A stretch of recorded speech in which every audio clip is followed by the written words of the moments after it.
So 8వ తరగతి ధ్వని ఫిజిక్స్ లో నెక్స్ట్ చాప్టర్ మనం డిస్కస్ చేస్తే, ఈ పాఠంలో ధ్వని అంటే ఏంది, అలాగే ధ్వని తీవ్రత అంటే ఏంటి, ధ్వని ప్రసారానికి యానకం అవసరమా లేదా, అలాగే చెవి యొక్క నిర్మాణము, మనం శబ్దాలను ఎలా వింటాము, అలాగే ధ్వని తీవ్రత అంటే ఏంటి, ధ్వని కీచుదనము, పౌనపుణ్యం, అలాగే ధ్వనికి ప్రమాణాలు, ఇలాంటి విషయాల గురించి టోటల్గా డిస్కస్ చేయడం జరిగింది. సో ముందుగా ధ్వని అంటే సాధారణంగా మనం దాన్ని శబ్దం అని కూడా పిలుస్తాం.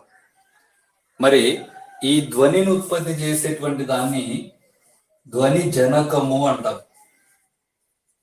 ధ్వనిని ఉత్పత్తి చేసేటువంటి దాన్ని ధ్వని జనకము అంటాము. మరి ధ్వని ఎలా పుడుతుంది అని చూస్తే, కంపించేటువంటి ప్రతి వస్తువు కూడా ధ్వనిని ఉత్పత్తి చేస్తుంది. కంపించే వస్తువు ధ్వనిని ఉత్పత్తి చేస్తుంది అని చెప్పి గుర్తుపెట్టుకోవాలి. ఏదైనా సరే ధ్వని ఉత్పత్తి కావాలంటే వస్తువు ఖచ్చితంగా కంపించాలి. ఆ విధంగా కంపిస్తే, కదిలితేనే మనకి ధ్వని అనేటువంటిది పుట్టడం జరుగుతుంది అని చెప్పి గుర్తుపెట్టుకోవాలి. అలాగే ధ్వని శక్తిని కలిగి ఉంటుంది. ధ్వని శక్తిని కలిగి ఉంటుంది. దీనికి ఆ టెక్స్ట్ బుక్ లో కొన్ని యాక్టివిటీస్ కూడా ఉన్నాయి. ఒక గ్లాస్ లో మనం స్పీకర్ పెట్టి, గ్లాస్ లో సెల్ ఫోన్ పెట్టి, పైన ఒక బెలూన్ కవర్ వేసి, పైన కొంచెం ఇసుక కానీ ఏదైనా సన్నటి రాలిపితే ఆ శబ్దానికి అవి ఎగురుతూ ఉంటాయి. సో దాన్ని బట్టి మనము ధ్వనికి శక్తి ఉంది అని చెప్పొచ్చు. అలాగే ధ్వనిని ఉత్పత్తి చేసేదాన్ని ధ్వని జనకము అంటాము. మరి అలాగే ధ్వని కంపించేటువంటి వస్తువు ధ్వనిని ఉత్పత్తి చేస్తుంది అని చెప్పి గుర్తుపెట్టుకోవాలి. మరి అలాగే కొన్ని సంగీత వాయిద్య పరికరాలు ఎలా ధ్వనిని ఉత్పత్తి చేస్తాయి అనేది చూస్తే, సంగీత వాయిద్య పరికరాలు వచ్చేసి ప్రధానంగా చాలా రకాలు ఉంటాయి. కానీ టెక్స్ట్ బుక్ లో మెన్షన్ చేసింది తబలా, వీణ, హార్మోనియం, అలాగే పిల్లన గ్రోవి. ఇవి ధ్వనిని ఉత్పత్తి చేస్తాయి. తబలా వచ్చేసి తబలకు ఉండేటువంటి పై పొర కంపించడం ద్వారా ధ్వని ఉత్పత్తి అవుతుంది. పై పొర కంపించడం ద్వారా ధ్వని ఉత్పత్తి అవుతుంది. అదే వీణలో అయితే తీగలు వైబ్రేటివ్ గురి కావడం వల్ల, తీగలు కంపించడం వల్ల ధ్వని ఉత్పత్తి అవుతుంది. హార్మోనియంలో గాలి కంపనాలకు గురి కావడం ద్వారా ధ్వని ఉత్పత్తి అవుతుంది. పిల్లన గ్రోవిలో కూడా గాలి కంపనాలకు గురి కావడం ద్వారానే ధ్వని అనేది ఉత్పత్తి అవుతుంది. తబలలో అయితే పైపొర కంపిస్తుంది, వీణలో అయితే తీగలు కంపిస్తాయి. మరి అలాగే హార్మోనియంలో అయితే గాలి కంపనాలకు గురవుతుంది. పిల్లన గ్రోవిలో అయితే పిల్లన గ్రోవిలో కూడా గాలి కంపనాలకు గురవుతుంది అని చెప్పి గుర్తుపెట్టుకోవాలి.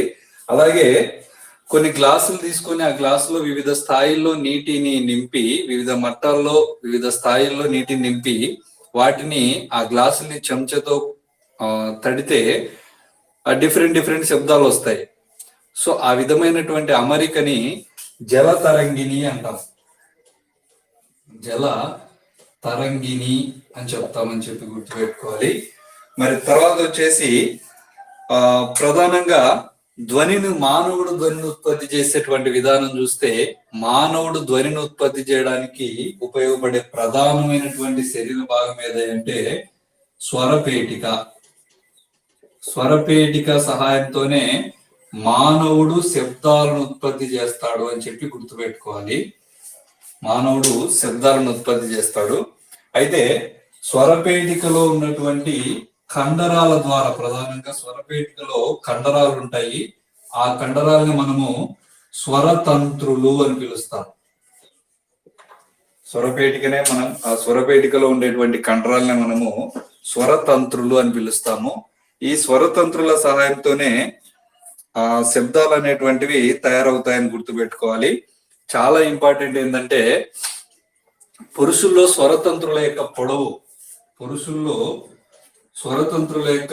పొడవు ఎంత ఉంటుంది అంటే 20 మిల్లీమీటర్లు ఉంటుంది. జాగ్రత్త గుర్తుపెట్టుకోవాలి సార్, ఇంపార్టెంట్. పురుషుల్లో స్వరతంత్రుల యొక్క పొడవు 20 మిల్లీమీటర్లు. అదే స్త్రీలలో అయితే ఒక 5 సెంటీమీటర్లు తక్కువ. స్త్రీలలో స్వరతంత్రుల పొడవు 15 మిల్లీమీటర్స్ ఉంటుంది. పురుషుల్లో అయితే 20 మిల్లీమీటర్లు, అదే స్త్రీలలో అయితే 15 మిల్లీమీటర్ల పొడవు ఉంటుంది స్వరతంత్రుల యొక్క పొడవు అని చెప్పి గుర్తుపెట్టుకోవాలి. మరి అలాగే ధ్వని ప్రసారానికి యానకము అనేది చాలా అవసరం. ధ్వని ప్రసారానికి యానకం చాలా అవసరము. యానకం అనేది చాలా అవసరము. యానకం అంటే ధ్వని ప్రసరించడానికి దేని ద్వారా అయితే ధ్వని ప్రసరిస్తుందో దాన్ని యానకం అంటాం. ఫర్ ఎగ్జాంపుల్, ధ్వని గాలిలో ప్రయాణించింది అనుకోండి, గాలి యానకం. ఒకవేళ ధ్వని ఏదైనా ఘన పదార్థం ద్వారా ప్రసరించింది అనుకోండి, ఆ ఘన పదార్థం ధ్వనికి యానకమైంది అని చెప్తాం. మరి ధ్వని ఏ యానకాల్లో ప్రయాణం చేస్తుంది, ప్రసారం అవుతుంది, ఏ యానకాల్లో ప్రసారం జరగదు అనేది చూస్తే, ధ్వని ఘన పదార్థాలు ధ్వనికి యానకంగా పనిచేస్తాయి. ఘన పదార్థాల్లో ధ్వని ప్రసరిస్తుంది ఒక చోటు నుంచి ఇంకో చోటికి. మనకి టెక్స్ట్ బుక్ లో ఒక టేబుల్ మీద ఒక చివర ఒక బాబు నిలబడి, ఇంకో చివర ఒక అబ్బాయి నిలబడి, ఆ టేబుల్ మీద చెవి ఆంచి ఉంటే ఇక్కడ ఉన్నవాడు దాన్ని టేబుల్ ని తడితే అక్కడ ఉన్నవాడికి వినిపోస్తుంది. సో దాన్ని బట్టి ఏం చెప్పొచ్చు అంటే ఆ టేబుల్ గుండా ధ్వని ప్రసారం జరిగిందని చెప్పొచ్చు. అంటే దీన్ని బట్టి ఘన పదార్థాల ద్వారా ధ్వని ప్రసారం జరుగుతుంది అని చెప్పి గుర్తుపెట్టుకోవాలి. మరి అలాగే ద్రవ పదార్థాల ద్వారా ధ్వని ప్రసారం జరుగుతుందా అంటే, మన టెక్స్ట్ బుక్ లో ఇచ్చిన యాక్టివిటీ ఏంటంటే, ఒక బకెట్ తీసుకొని ఆ బకెట్ లో వాటర్ వేసి ఆ వాటర్ లోపల నీళ్ళలో 2 రాళ్ళు పెట్టి కొట్టాలి. ఆ శబ్దాన్ని బయట ఆ బకెట్ అంచుకు చెవి ఆంచి వింటే ఆ శబ్దం కొంచెం వినిపిస్తుంది. అంటే ఇక్కడ ద్రవ పదార్థాల్లో కూడా ధ్వని ప్రసారం జరుగుతుంది. అంటే ధ్వనికి ఘన పదార్థాలు యానకంగా పనిచేస్తాయి, అలాగే ద్రవ పదార్థాలు కూడా యానకంగా పనిచేస్తాయి. అయితే ఇక్కడ ఘన పదార్థాల్లో ధ్వని ఎక్కువగా ప్రసారం జరుగుతుంది, ద్రవ పదార్థాల్లో జరుగుతుంది అంటే డెఫినెట్ గా ఘన పదార్థాల్లోనే ఆ ధ్వని ప్రసారం బాగా జరుగుతుంది, ఎక్కువగా జరుగుతుంది అని చెప్పి గుర్తుపెట్టుకోవాలి. మరి తర్వాత శూన్య యానకంలో ధ్వని ప్రసారం అనేది జరగదు. చాలా ఇంపార్టెంట్, గుర్తుపెట్టుకోవాలి. శూన్య యానకంలో ధ్వని ప్రసారం జరగదు. ఫర్ ఎగ్జాంపుల్, ఒక గ్లాస్ లో ఒక మొబైల్ ఫోన్ సాంగ్స్ పెట్టి దాన్ని పూర్తిగా కవర్ చేసేసి మూసేసినాం అనుకోండి, చాలా సౌండ్ తక్కువ వస్తుంది. ఒకవేళ ఆ గ్లాస్ లో ఉన్నటువంటి గాలిని మొత్తం బయటికి తీసేసి దాన్ని శూన్యంగా చేసినాం అనుకోండి, అప్పుడు అసలు శబ్దమే వినపడదు. మరి శూన్యంగా చేయడానికి అంటే శూన్యయానకాన్ని ఏర్పరచడానికి సాధారణంగా ల్యాబ్స్ లో ఏం వాడతారంటే వాయురేచక యంత్రాన్ని ఉపయోగిస్తారు. వాయురేచక యంత్రం ఎందుకు ఉపయోగపడుతుంది అంటే శూన్యయానకాన్ని క్రియేట్ చేయడానికి, గాలిలో శూన్యయానకాన్ని సృష్టించడానికి, ఏదైనా ఒక యానకాన్ని శూన్యంగా చేయడానికి వాయురేచక యంత్రం ఉపయోగపడుతుంది. అదేం లేదు, గాలిని మొత్తం పీల్చేస్తుంది. అలాగే నెక్స్ట్ చూస్తే మనం శబ్దాలను ఎలా వింటాము అనేది చాలా ఇంపార్టెంట్. ఇక్కడ మనం శబ్దాలను ఎలా వింటాము అంటే, మనం విన్నటువంటి శబ్దాలని మన చెవి ఎలా రిసీవ్ చేసుకుంటుంది, మన బ్రెయిన్ కి ఎలా చేరుతుంది ఆ శబ్దము అనేటువంటిది తెలుసుకోవాలంటే ముందు మనకి చెవి యొక్క నిర్మాణాన్ని తెలుసుకోవాలి. చెవి యొక్క నిర్మాణం చాలా సంక్లిష్టమైంది. కాకపోతే ఈ 8th క్లాస్ ఫిజిక్స్ లో మాత్రం చెవి యొక్క నిర్మాణాన్ని చాలా షార్ట్ గా సింపుల్ గా ఇవ్వడం జరిగింది. సో ప్రధానంగా చెవి యొక్క నిర్మాణాన్ని పరిశీలిస్తే, చెవిలో ప్రధానంగా 3 భాగాలు, చెవిని మొత్తం 3 భాగాలుగా డివైడ్ చేయొచ్చు. ఒకటి వెలుపలి చెవి, 2 మధ్య చెవి, 3 అంతర చెవి. ఈ విధంగా 3 భాగాలుగా మనము చెవిని డివైడ్ చేయొచ్చు. సో ఆ 3 భాగాల్లో చూస్తే ఫర్ ఎగ్జాంపుల్ ఇది చెవి అనుకుంటే,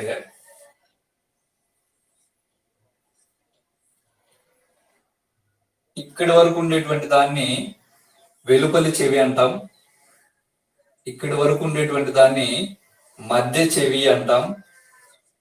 ఇక మిగిలినటువంటి దాన్ని అంతర చెవి లేదా లోపలి చెవి అని కూడా పిలుస్తాం. వెలుపలి చెవి, మధ్య చెవి, అంతర చెవి. సో వెలుపలి చెవిలో భాగంగా మనకి బయట కనిపించేటువంటి ఈ భాగాన్ని పిన్నా అని పిలుస్తాం. దీన్ని పిన్నా అని పిలుస్తాము. ఇది మృదులాస్థి నిర్మితం. మృదులాస్థి నిర్మితం అంటే అస్థి అంటే ఎముక కదా. మృదులాస్థి అంటే మృదువైనటువంటి ఎముక చేత తయారై ఉంటుంది కాబట్టి దాన్ని మృదులాస్థి చేత నిర్మించబడినటువంటి భాగం అంటాము. దాన్నే పిన్నా అని చెప్తాం. పిన్నా. ఈ వెలుపలి చెవి తర్వాత ఉన్నటువంటిది మధ్య చెవి. ప్రధానంగా మధ్య చెవిలో 3 రకాల ఎముకలు ఉంటాయి. చాలా వెరీ వెరీ ఇంపార్టెంట్, చాలా సార్లు అడిగారు. మరి ఆ 3 రకాల ఎముకలు ఏవయంటే, ఒకటి మ్యాలియస్. మ్యాలియస్ అనేది ఒకటి. ఈ మ్యాలియసే సుత్తి ఆకారంలో ఉంటుంది. ఎముక సుత్తి ఆకారంలో ఉండేటువంటి మ్యాలియస్ ఉంటుంది.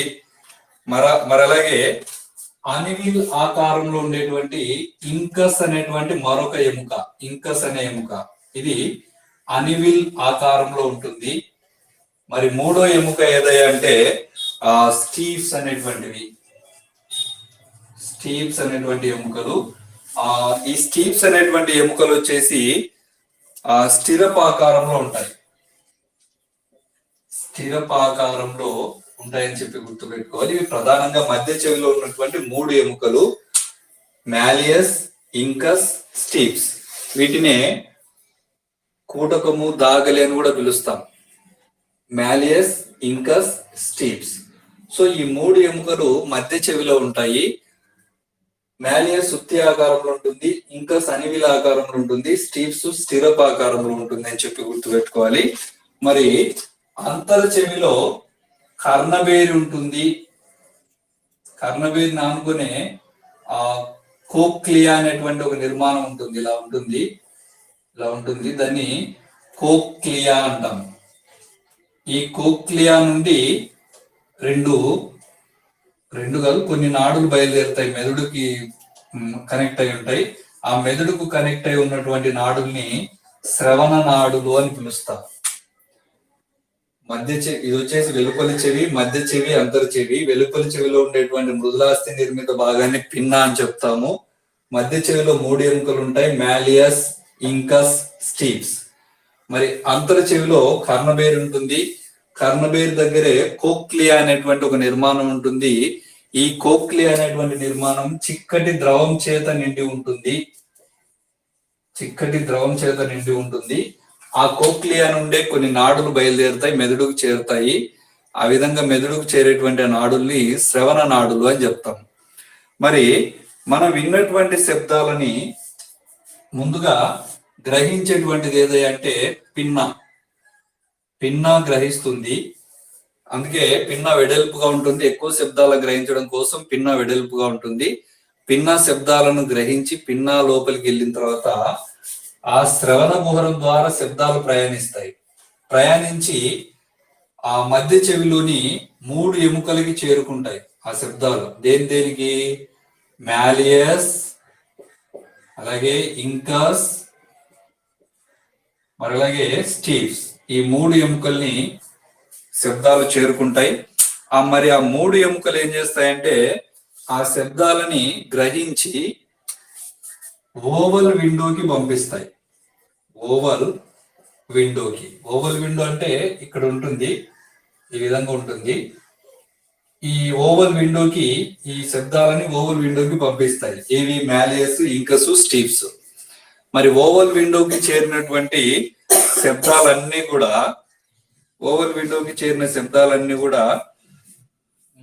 కర్ణబేరిని చేరుకుంటాయి. సో ఓవల్ విండో అనేది కర్ణబేరిలో 1/20 వంతు ఉంటుంది. 1/20 వంతు ఉంటుంది. అంటే ఏం లేదు, ఇది కర్ణబేరి అనుకోండి. ఈ కర్ణబేరిని 20 భాగాలు చేస్తే ఒక భాగంలో ఓవల్ విండో ఉంటుంది అని చెప్పి గుర్తుపెట్టుకోవాలి అంతే. ఓవల్ విండో కర్ణబేరిలో ఎన్నో వంతు అని అడిగేటువంటి అవకాశం ఉంటది. కాబట్టి 1/20 వంతు ఉంటుంది ఓవల్ విండో కర్ణబేరిలో అని చెప్పి గుర్తుపెట్టుకోవాలి. సో ఇక్కడ మాలియస్, ఇంకస్, స్టీవ్స్ ఈ 3 ఎముకలు శబ్దాన్ని గ్రహించి ఓవల్ విండోకి పంపిస్తే ఓవల్ విండో ఆ శబ్దాలని రెట్టింపు చేస్తుంది. ఎట్లా రెట్టింపు చేస్తుంది అంటే 30 నుండి 60 రెట్లు రెట్టింపు చేస్తుంది. ఆ శబ్దాల్ని 30 నుండి 60 రెట్లు రెట్టింపు చేసి ఆ శబ్దాల్ని ఎక్కడికి పంపిస్తుంది అంటే కోక్లియాకి, కర్ణబేరి దగ్గర ఉన్నటువంటి కర్ణబేరికి పంపిస్తుంది. కర్ణబేరి నుంచి కోక్లియాకి పోతుంది అనమాట. మరి ఆ కోక్లియా ఏం చేస్తుందంటే ఆ శబ్దాలని శ్రవణ నాడుల ద్వారా మెదడుకు చేరవేస్తుంది. కోక్లియా శ్రవణ నాడుల ద్వారా ఆ శబ్దాల్ని మెదడుకు చేరవేస్తుంది అని చెప్పి గుర్తుపెట్టుకోవాలి. ఇది చెవి ప్రసరించే శబ్దాలు మనకి ప్రసరణ జరిగేటువంటి మార్గం. ముందుగా పిన్నాకి చేరుతుంది శబ్దము. ఆ పిన్నా నుంచి మధ్య చెవిలో ఉన్న 3 ఎముకలు మాలియస్, ఇంకా, స్టీవ్స్ కి చేరుకుంటాయి. అక్కడి నుంచి ఓవల్ విండోకి చేరుతుంది. ఓవల్ విండో అనేది కర్ణబేరిలో 1/20 వంతు ఉంటుంది. మరి ఆ ఓవల్ విండో శబ్దాన్ని 30 నుండి 60 రెట్లు పెద్దదిగా చేసి, ఎక్కువగా చేసి కోక్లియాకి పంపిస్తుంది. కోక్లియా శ్రవణ నాడులకు పంపిస్తుంది. శ్రవణ నాడులు మెదడుకు పంపిస్తాయి. ఇంకా మెదడు ఆ సమాచారాన్ని, ఆ సౌండ్ ని విశ్లేషించి దానికి తగ్గట్టు ప్రతిచర్యలు చూపిస్తుంది. సో ఆ విధంగా చెవి అనేటువంటిది ఆ శబ్దాన్ని గ్రహిస్తుంది. మరి అలాగే పాఠంలో మాట్లాడింది ధ్వని యొక్క తీవ్రత గురించి డిస్కస్ చేయడం జరిగింది. ధ్వని తీవ్రత అంటే లెవెల్ ఆఫ్ సౌండ్, అంటే సౌండ్ యొక్క ఎంత శబ్దం వస్తుంది అనేది. సో సౌండ్ అనేది ఎంత తీవ్రంగా ఉంటుందంటే కంపనాల సంఖ్య పెరిగితే సౌండ్ కూడా పెరుగుతుంది. ఫర్ ఎగ్జాంపుల్, మనకి టెక్స్ట్ బుక్ లో అయితే ఒక చిన్న ప్రయోగం ఉంది. ఒక ఇటుక పెట్టి టేబుల్ మీద, ఆ ఇటుక కింద ఒక ఇనుప స్కేల్ గాని, యాక్సా బ్లేడ్ గాని 30 సెంటీమీటర్స్ పెట్టి దాన్ని ఇలా ఒత్తి వదిలితే అదేం చేస్తుందంటే కంపనాలు చేస్తుంది. ఫర్ ఎగ్జాంపుల్ ఇది ఓఏ అనుకుంటే పైకి వెళ్తుంది, అది మళ్ళీ కిందకి వస్తుంది ఇట్లా. సో బిసి అనుకుంటే ఇది ఫస్ట్ కిందకి వదిలేదితే ఇట్లా ఓసి దగ్గరికి వచ్చి మళ్ళీ ఓబి దగ్గరికి పోయి మళ్ళీ ఇక్కడికి వస్తుంది. సో ఆ విధంగా అటు ఇటు ఊగడాన్ని మనం దాన్ని కంపనాలు చేయడం అని చెప్తాం. ఆ విధంగా కంపనాలు ఎక్కువగా చేస్తే ధ్వని తీవ్రత ఆటోమేటిక్ ఎక్కువ ఉంటుంది. కంపనాలు తక్కువ చేస్తే ధ్వని తీవ్రత అనేది తక్కువగా ఉంటుంది. అయితే ఇక్కడ కంపన పరిమితి అనే దాని గురించి డిస్కస్ చేశారు. కంపన పరిమితి అంటే మనం డెఫినేషన్ ఎలా ఇస్తాము అంటే, వస్తువు విరామ స్థానం నుండి, ఇది విరామ స్థానం కదా, విరామ స్థానం నుండి ఇక్కడికి కదిలింది, ఇక్కడికి కదిలింది, ఈ విధంగా కదిలింది విరామ స్థానం నుండి. సో వస్తువు విరామ స్థానం నుండి పొందే గరిష్ట స్థానభ్రంశాన్ని కంపన పరిమితి అంటాం. వస్తువు విరామ స్థానం నుండి పొందే గరిష్ట స్థానభ్రంశాన్ని కంపన పరిమితి అంటామని చెప్పి గుర్తుపెట్టుకోవాలి. మరి ఆ కంపన పరిమితితో పాటు పౌనపున్యం గురించి కూడా డిస్కస్ చేయడం జరిగింది.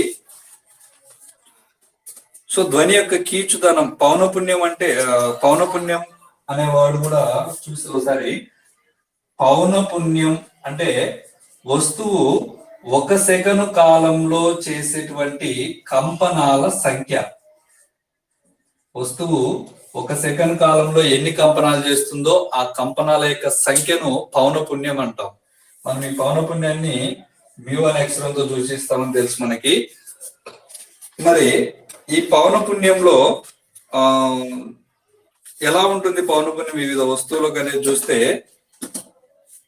పొడవు తక్కువగా ఉందనుకోండి. ఫర్ ఎగ్జాంపుల్ మన టెక్స్ట్ బుక్ లో ఇచ్చిన యాక్టివిటీ ఏంటంటే, ఒక 20 సెంటీమీటర్లు ఉండే ఒక పొడవైన బ్లేడు, ఒక 30 సెంటీమీటర్లు ఉండే ఇంకో పొడవైనటువంటి బ్లేడు, అంటే యాక్సా బ్లేడ్లు తీసుకొని వాటిని మీటినప్పుడు ఏది ఎక్కువ కంపనాలు చేస్తుందంటే ఏదైతే పొడవు తక్కువగా ఉంటుందో, కన్ఫ్యూజ్ కాకూడదు సార్, పొడవు తక్కువగా ఉండేది ఎక్కువ కంపనాలు చేస్తుంది. పొడవు తక్కువగా ఉండేది ఎక్కువ కంపనాలు చేస్తుంది. అదే పొడవు ఎక్కువగా ఉండేది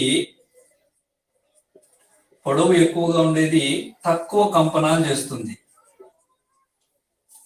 సో మనం 20 సెంటీమీటర్లు ఒకటి 30 సెంటీమీటర్లు ఒకటి స్కేల్ తీసుకొని కంపనానికి గురి చేస్తే ఏది ఎక్కువ కంపనాలు చేస్తుంది అంటే 20 సెంటీమీటర్లు ఉన్న స్కేలే ఎక్కువ కంపనాలు చేస్తుంది.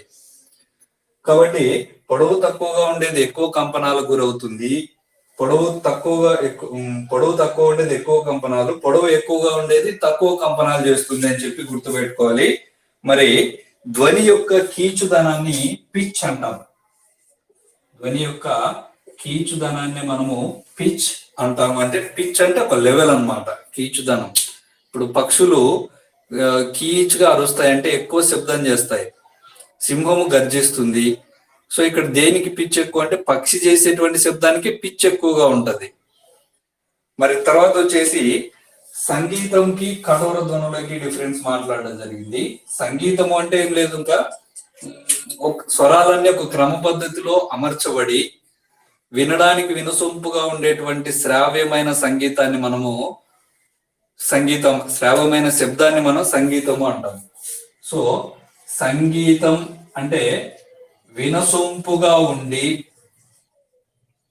శబ్దాలు ఒక క్రమ పద్ధతిలో అమర్చబడి ఉన్నటువంటి శబ్దాన్ని మనము సంగీతం అంటాం. మరి కఠోర ధ్వనులు అనేది, కఠోర ధ్వనులు అంటే వినడానికి బాధను కలిగించే వాటిని మనము కఠోర శబ్దాలు, కఠోర ధ్వనులు అంటాము. మరి అలాగే ఈ పాఠంలో మాట్లాడింది చాలా ఇంపార్టెంట్ విషయం ఏంటంటే శ్రవ్య అవధి గురించి డిస్కస్ చేయడం జరిగింది. శ్రవ్య అవధి అంటే మనం వినేటువంటి అవధి అని. మనం ఏ శబ్దాలు వినగలుగుతామంటే వేటికైతే ఒక సెకండ్ కి 20 కంపనాలు చేసేటువంటి వస్తువు ఉత్పత్తి చేసే శబ్దం నుండి ఒక సెకండ్ కి 20,000 కంపనాలు ఉత్పత్తి చేసేటువంటి శబ్దాల వరకు మనం ఈ శబ్దాన్ని వినగలం. దాన్నే మనము శ్రవ్య అవధి అంటాం. 20 సెకండ్లు ఒక కంపనానికి చేసింది అనుకోండి ఒక వస్తువు, ఆ శబ్దాన్ని మనం వినగలం. 20 కంపనాల నుండి 20,000 కంపనాల వరకు ఒక సెకండ్ కు కంపనాలు ఉత్పత్తి చేయగలిగితే ఆ శబ్దాలన్నీ మనం వినగలం. కానీ 20 కంపనాల కంటే తక్కువ అంటే ఒక సెకండ్ కు 19 కంపనాలే చేసింది అనుకోండి ఒక వస్తువు, ఆ శబ్దాన్ని మనం వినలేము. అలాగే 20,000 కంపనాలకు పైన అంటే 20,001 కంపనాలు చేసింది అనుకోండి, ఆ శబ్దాన్ని కూడా మనం వినలేము. సో 20 నుంచి తక్కువ ఉండే కంపనాలు, ఒక సెకండ్ కు 20 కంపనాల కంటే తక్కువ ఉన్నా, ఒక సెకండ్ కు 20 కంపనాల కంటే ఎక్కువ ఉన్నా గానీ ఆ శబ్దాలను మనము అతిధ్వనులు అంటాం. సో ఈ అతిధ్వనుల్ని మనం వినలేము. కాబట్టి మానవుడి యొక్క శ్రవ్య అవధి ఎంత అంటే 20 నుండి 20,000 కంపనాలు ఒక సెకండ్ కు అని చెప్పి గుర్తుపెట్టుకోవాలి. మరి చాలా ఇంపార్టెంట్ అది. మరి అలాగే ధ్వని కాలుష్యం గురించి డిస్కస్ చేయడం జరిగింది. ధ్వని కాలుష్యం, ధ్వనిని యాక్చువల్ గా ధ్వనికి ప్రమాణాలు వచ్చేసి డెసిబెల్స్. ధ్వని ప్రమాణాలు డెసిబెల్స్. ఈ డెసిబెల్స్ ని మనము స్మాల్ డి రాసి క్యాపిటల్ బి రాస్తాం ఇట్లా. సో అట్లా చూపిస్తాము. ధ్వని ప్రమాణాలు మనం డెసిబెల్స్ లో కొలుస్తాము. స్మాల్ డి క్యాపిటల్ బి రాస్తాము.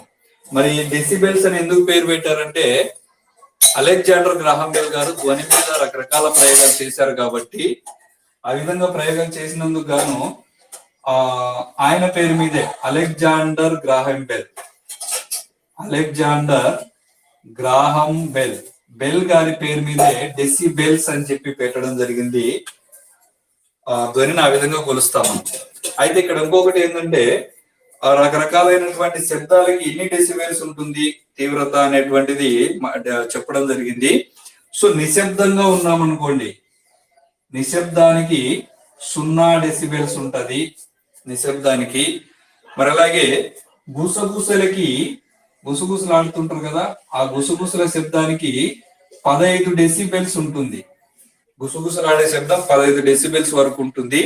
మనం సాధారణంగా మాట్లాడుకునే సాధారణ సంభాషణ 60 డెసిబెల్స్ ఉంటుంది. సాధారణ సంభాషణ 60 డెసిబెల్స్ ఉంటది.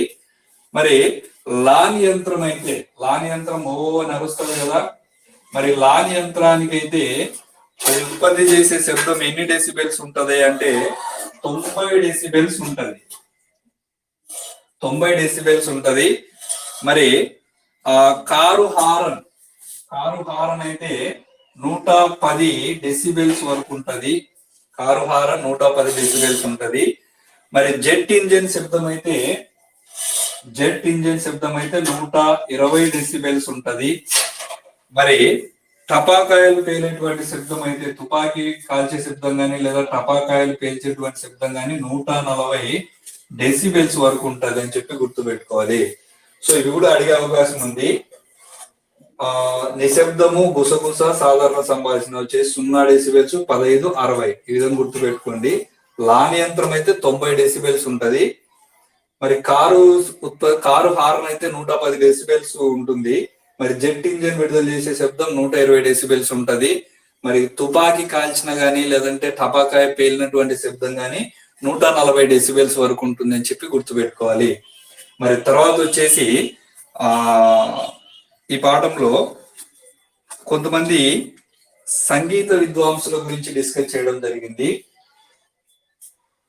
సంగీత విద్వాంసులు వచ్చేసి కొంతమంది, ఫర్ ఎగ్జాంపుల్ ఎవరెవరు ఉన్నారంటే, ఒకటి బిస్మిల్లా ఖాన్, షహనాయి వాయిద్యకారుడు బిస్మిల్లా ఖాన్. ఆయన ఎప్పుడు పుట్టాడు అవన్నీ అడగకపోవచ్చు కానీ షహనాయి వాయిద్యకారుడు బిస్మిల్లా ఖాన్. మరి అలాగే వీణ అనగానే మనకి చిట్టిబాబు గుర్తు రావాలి. వీణ వాయిద్యకారుడు చిట్టిబాబు వీణ వాయిద్యకారుడు.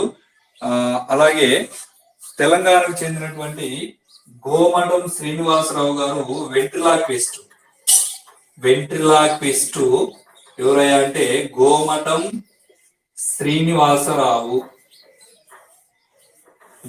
శ్రీనివాసరావు. మరి వెంట్రిలాక్విస్ట్ అంటే ఏంటంటే పెదవులు ఎక్కువ కదలకుండా పెదవులు చిన్న చిన్నగా కదిలిస్తూనే మాట్లాడేవాళ్ళు. బొమ్మలతో మాట్లాడిస్తూ ఉంటారు. మనకి చింతకాయల రవిలో వెంకటేష్ మాట్లాడిస్తాడు చూడు బొమ్మతో, ఆ విధంగా అన్నమాట. అది అట్లా చేసే వాళ్ళని వెంట్రిలాక్విస్ట్ అంటాం. మరి గోమఠం శ్రీనివాసరావు గారు దాదాపు 32 గంటల పాటు నిర్విరామంగా ఒక ప్రదర్శన ఇచ్చి ప్రపంచ రికార్డు సృష్టించడం జరిగింది. మరి అలాగే మిమిక్రీ అంటే శబ్ద అనుకరణ. మిమిక్రీ అంటే శబ్ద అనుకరణ రాస్తాను. సో మిమిక్రీ అంటే శబ్ద అనుకరణ, ఒక శబ్దాన్ని అనుకరించడాన్ని మనం మిమిక్రీ అంటాం. అలా మిమిక్రీ చేసినటువంటి వాళ్ళలో ప్రధానంగా నేరెళ్ళ వేణుమాధవ్ గారు, ఈయన చనిపోయారు. నేరెళ్ళ వేణుమాధవ్ గారు మిమిక్రీలో చాలా ప్రసిద్ధుడు, మిమిక్రీ చేయడంలో. మరి 2001లో ఆయనకి పద్మశ్రీ అవార్డు రావడం జరిగింది. 2001లో ఆయనకి పద్మశ్రీ అవార్డు రావడం జరిగిందని చెప్పి గుర్తుపెట్టుకోవాలి. ఇది ధ్వని అనే పాఠం. సో ధ్వనిని ఉత్పత్తి చేసేటువంటి దాన్ని ధ్వని జనకం అంటాం. కంపించే వస్తువు ధ్వనిని ఉత్పత్తి చేస్తుంది. అలాగే ధ్వని శక్తిని కలిగి ఉంటుంది. కొన్ని సంగీత వాయిద్య పరికరాలు ధ్వనిని ఎలా ఉత్పత్తి చేస్తాయని చూస్తే, తబలా అనేది పైపొర కంపించడం ద్వారా శబ్దాన్ని ఉత్పత్తి చేస్తుంది. వీణలో తీగలు కంపిస్తాయి. హార్మోనియంలో పిల్లనుగ్రోవిలో గాలి కంపనాలకు గురవుతుంది. అలాగే గ్లాసుల్లో వివిధ స్థాయిల్లో వివిధ మట్టాల్లో నీరు పోసి దాన్ని తడితే వివిధ రకాల శబ్దాలు వస్తాయి. దాన్ని జల తరంగిణి అంటాం. మానవుడికి శబ్దాలు ఉత్పత్తి చేయడానికి ఉపయోగపడే ప్రధాన అవయవం ఏది అంటే స్వరపేటిక. ఈ స్వరపేటికలో ఉన్నటువంటి కండరాలు మనం స్వరతంత్రులు అంటాం. మరి పురుషుల్లో స్వరతంత్రుల పొడవు 20 మిల్లీమీటర్లు, స్త్రీలలో స్వరతంత్రుల పొడవు 15 మిల్లీమీటర్లు. మరి ధ్వని ప్రసారానికి యానకం అనేది చాలా అవసరం. ఘన పదార్థాల్లో ధ్వని ప్రసరిస్తుంది, ద్రవ పదార్థాల్లో కూడా ప్రసారం జరుగుతుంది. కానీ శూన్య యానకంలో ధ్వని ప్రసరించదు. మరి శూన్యయానకాన్ని ఏర్పాటు చేయడానికి మనం వాయురేచక యంత్రాన్ని ఉపయోగిస్తామని చెప్పి గుర్తుపెట్టుకోవాలి. మరి ధ్వని ఎలా వింటాము మనం అనేది చూస్తే చెవి యొక్క నిర్మాణాన్ని పరిశీలించాలి. చెవిలో ప్రధానంగా 3 భాగాలు, వెలుపలి చెవి, మధ్య చెవి, అంతర చెవి ఉంటుంది. ఇక్కడ మధ్య చెవి, ఇది వెలుపలి చెవి, ఇది మధ్య చెవి, ఇది అంతర చెవి. మధ్య చెవిలో మనకి 3 ఎముకలు కనిపిస్తాయి, 3 చిన్న ఎముకలు. ఒకటి మ్యాలియస్, ఇంకస్, స్టీవ్స్. మ్యాలియస్ సుత్యాకారంలో ఉంటుంది, ఇంకస్ అన్విలాకారంలో ఉంటుంది, స్టీవ్స్ స్టిరపాకారంలో ఉంటుంది అని చెప్పి గుర్తుపెట్టుకోవాలి. మరి కర్ణబేరి, అంతర్ చెవిలో కర్ణబేరి దగ్గర కోక్లియా ఉంటుంది. ఈ కోక్లియా అనేది చిక్కటి ద్రవంతో నిండి ఉంటుంది. ఈ కోక్లియా నుంచి శ్రవణ నాడులు మెదడుకు బయలుదేరుతాయని చెప్పి గుర్తుపెట్టుకోవాలి. మరి చెవి యొక్క వెలుపలి భాగాన్ని మనం పిన్న అంటాము. ఈ పిన్న మృదులాస్థి చేత నిర్మించబడి ఉంటుంది. మరి శబ్దం ఎలా ప్రయాణిస్తుంది ఆ క్రమాన్ని చూస్తే మొదటగా పిన్న శబ్దాన్ని గ్రహించి మ్యాలియస్, ఇంకస్, స్టీవ్స్ కు పంపిస్తుంది. ఈ 3 చిన్న ఎముకలు కలిసి శబ్దాన్ని ఓవల్ విండోకి పంపిస్తాయి. ఓవల్ విండో ఇక్కడ ఉంటుంది. మరి ఈ ఓవల్ విండో అనేది కర్ణబేరిలో 1/20 వంతు ఉంటుంది. ఈ ఓవల్ విండో శబ్దాన్ని 30 నుండి 60 రెట్లు పెద్దదిగా చేసి కోక్లియాకు పంపిస్తుంది. కోక్లియా మరి ఆ శబ్దాన్ని శ్రవణాడు ద్వారా మెదడుకు పంపిస్తుంది. మరి తర్వాత ధ్వని తీవ్రత గురించి మాట్లాడితే ఎక్కువ కంపనాలు చేసేటువంటి వస్తువు ఎక్కువ ధ్వనిని ఉత్పత్తి చేస్తుంది. మరి కంపన పరిమితి అంటే వస్తువు విరామ స్థానం నుండి పొందేటువంటి గరిష్ట స్థానభ్రంశాన్ని మనం దాని యొక్క కంపన పరిమితి అంటాం. మరి పౌనపున్యం అంటే 1 సెకండ్ కాలంలో వస్తువు చేసేటువంటి కంపనాల సంఖ్యని పౌనపున్యం అంటాం. దాన్ని వ్యూతో చూపిస్తాం. మరి పొడవు తక్కువగా ఉన్నటువంటి వస్తువులు ఎక్కువ కంపనాలు చేస్తాయి. అంటే ఇక్కడ మీకు బిట్లు ఎట్లా అడుగుతారంటే, ఒక వస్తువు 20 సెంటీమీటర్ల పొడవు ఉంది, ఒకటేమో 50 సెంటీమీటర్ల పొడవు ఉంది. రెండింటి మీద ఒకే బలాన్ని ప్రయోగిస్తే దేని పౌనపున్యం ఎక్కువ అంటారు. దేని పౌనపున్యం ఎక్కువ? పౌనపున్యం అనగానే కంపనాల సంఖ్య, సెకండ్ లో చేసేటువంటి కంపనాల సంఖ్య. సో మనకేం తెలిసిడా, పొడవు తక్కువ ఉండేది ఎక్కువ కంపనాలు చేస్తుంది, అంటే తక్కువ పొడవు ఉండేదానికి ఎక్కువ పౌనపున్యం ఉంటుంది అని చెప్పి గుర్తుపెట్టుకోవాలి. మరి అలాగే పొడవు ఎక్కువ ఉంటే తక్కువ కంపనాలు చేస్తుంది, అంటే తక్కువ పౌనపున్యం ఉంటది. మరి ధ్వని యొక్క కీచుదనాన్ని పిచ్ అని చెప్తాం మనము. మరి ఇక్కడ సంగీతం అంటే వినసొంపుగా ఉండి శబ్దాలు వినసొంపుగా ఉండి క్రమ పద్ధతిలో అమర్చబడి ఉంటే దాన్ని సంగీతం అంటాం. మరి కఠోర శబ్దాలు అంటే వినడానికి బాధను కలిగించేటువంటివి కఠోర శబ్దాలు. మరి శ్రవ్య అవధి చాలా ఇంపార్టెంట్.